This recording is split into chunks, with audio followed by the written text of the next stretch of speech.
Hello everyone, you're welcome to solve this nice algebra problem, which is the eighth root of minus a. This is equal to 4. So what is the value of a given that a is not equal to 0? So let's provide a solution from here. Now, we have the eighth root of minus a, and this is equal to 4.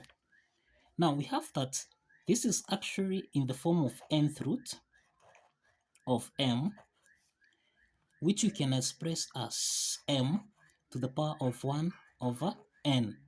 So applying this property, then here we have minus a raised to the power of 1 over a.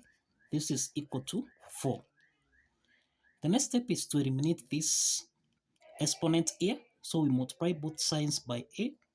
So here we have 4 raised to the power of a. So a and a here simplifies, so that now we have minus a. This is equal to 4 to the power of a.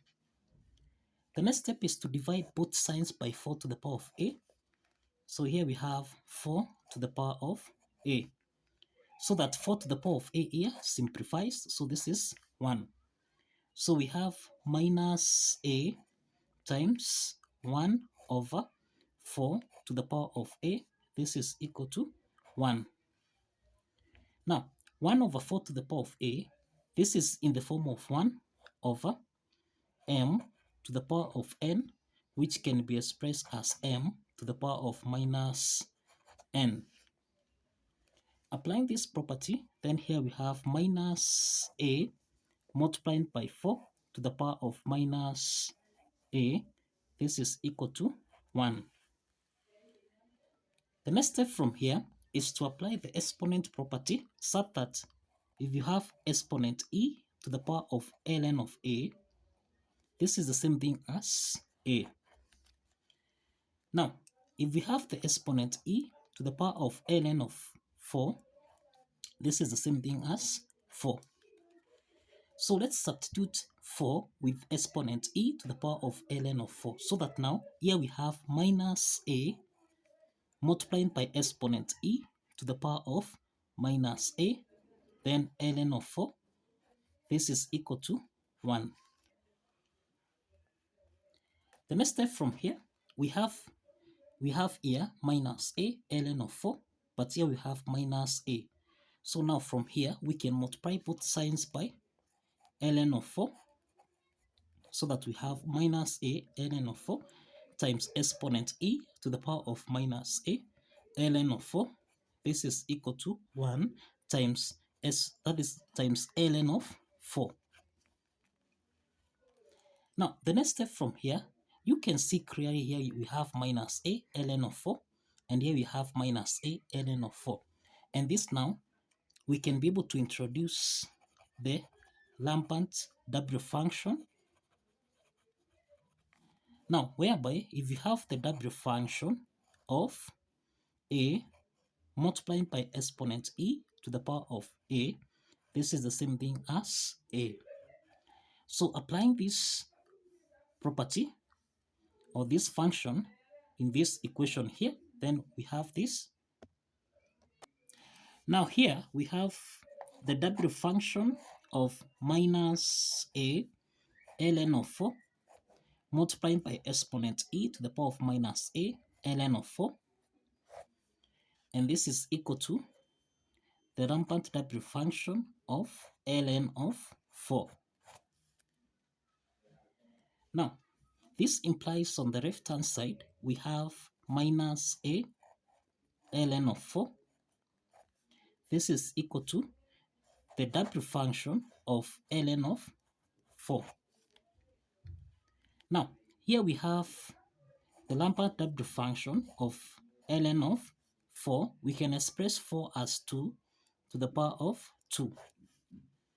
And you find that ln of 2 to the power of 2, this is in the form of ln of a to the power of n, which you can express as n ln of a. So this implies that here we can express this as the W function of 2 ln of 2. So therefore we have here on the left hand side we have minus a ln of 4. This is equal to, now we have the W function here of 2 ln of 2. Again, by applying the exponent property here, we have that the exponent a raised to the power of ln of 2, this is the same thing as 2. So we can substitute 2 with exponent e to the power of ln of 2. So that now we have minus a ln of 4. This is equal to, we have the W function here of ln of 2 multiplying by exponent e to the power of ln of 2. Now, again, if you recall here, we have that the rampant W function of a multiplying by exponent e to the power of a, this is the same thing as a. So this is a, and also this is the same thing as a. And this means that we have minus ln of 4. This is equal to ln of 2. Now here we have ln of 4. We can express this as, this is minus a ln of 4. 4 is the same thing as 2 to the power of 2, which is equal to ln of 2. Now, remember again, ln of 2 to the power of 2, this is in the form of ln of a to the power of n, which can be expressed as n ln of a. So here we have minus 2a ln of 2. This is equal to ln of 2. Now, if you divide both signs by ln of 2 here, this implies that we have that minus 2a, this is equal to 1. So now, let's divide both signs by minus 2. And this implies that a is equal to minus a half.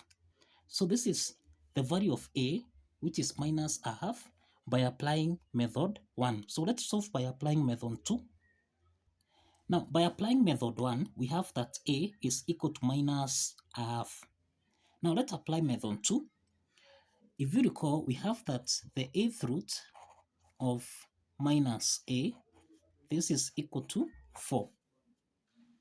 Now, the next step is that we can let 1 over a to be equal to minus x. So this implies that a is equal to minus 1 over x. Now, let's express this equation here, which is actually minus a raised to the power of 1 over a. This is equal to 4. So let's express this in terms of x. Now, minus a, in this case, minus a, this is the same thing as minus into the brackets here. A is equal to minus 1 over x raised to the power of 1 over a. 1 over a is minus x.